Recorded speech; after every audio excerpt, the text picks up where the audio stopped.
প্রিয় নবী হযরত মুহাম্মদ সাল্লাল্লাহু আলাইহি সাল্লাম এর নবুয়াত প্রাপ্তির ৬ বছর আগের কথা। কিশোরকালে ওমর উটের রাখালি করেছেন। চারণবৃত্তি বা রাখালি তখন আরবে অসম্মানের কাজ ছিল না। যে কোনো ধরনের পেশাকেই আরবেরা সম্মানের দৃষ্টিতে দেখতেন।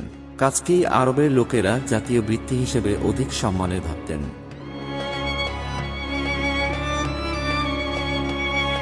ওমর ছিলেন সুস্বাস্থ্য ও সুঠাম দেহের অধিকারী এবং কঠোর পরিশ্রমী। ওমর তার বাবার উটগুলোর দেখাশোনা করতেন, পাশাপাশি তার মায়ের মতো খালাদের জন্য জ্বালানি কাঠ সরবরাহ করে দিতেন। এজন্য তার বাবার কাছ থেকে অনেক বকাঝকাও তাকে সহ্য করতে হয়েছিল, কারণ তার বাবা চাইতেন সবসময় ওমর তার উটের কাছে থেকে তাদের দেখাশোনা করুক, যাতে পুরোপুরি সময়টা সে ওমরকে নিজের কাজে ব্যবহার করতে পারেন।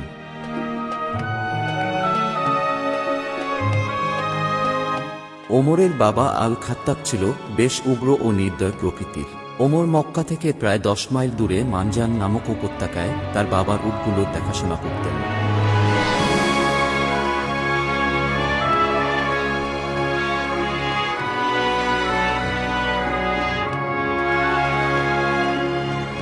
মানজান উপত্যকার বিশাল প্রান্তরে খররৌদ্রে দীর্ঘদিন উট চারণকালে কিশোর ওমর ক্লান্ত হয়ে যদি একটু বিশ্রাম সুখ ভোগ করতেন, তখন তার পিতা আল খাত্তাব পুত্রের অলসতার অভিযোগ এনে তাকে অনেক গালমন্দ এবং কোনো সময় নিষ্ঠুরভাবে প্রহার করতেন।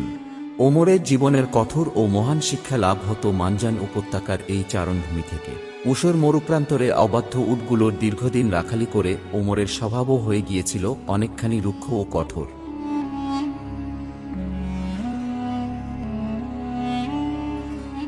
মানজান প্রান্তরের তিক্ত স্মৃতি ওমরের মনে বরাবর জাগরুক ছিল। পরবর্তী জীবনে খলিফা পদাভিষিক্ত হয়ে ওমর একবার মানজান উপত্যকা অতিক্রম করছিলেন। তখন পূর্বস্মৃতিতে সহসা উদ্বেলিত হয়ে তিনি বলেছিলেন, আল্লাহর অশেষ করুণা।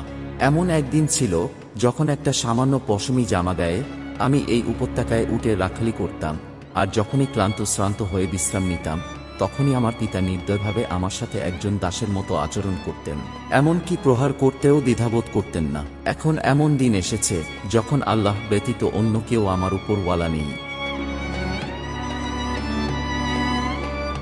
বাল্যকালে ওমর নিজের চেষ্টায় ও ঐকান্তিক আগ্রহে কিছু লেখাপড়াও শিখেছিলেন।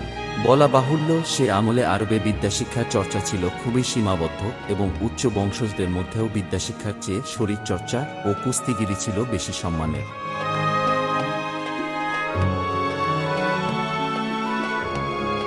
হযরত মুহাম্মদ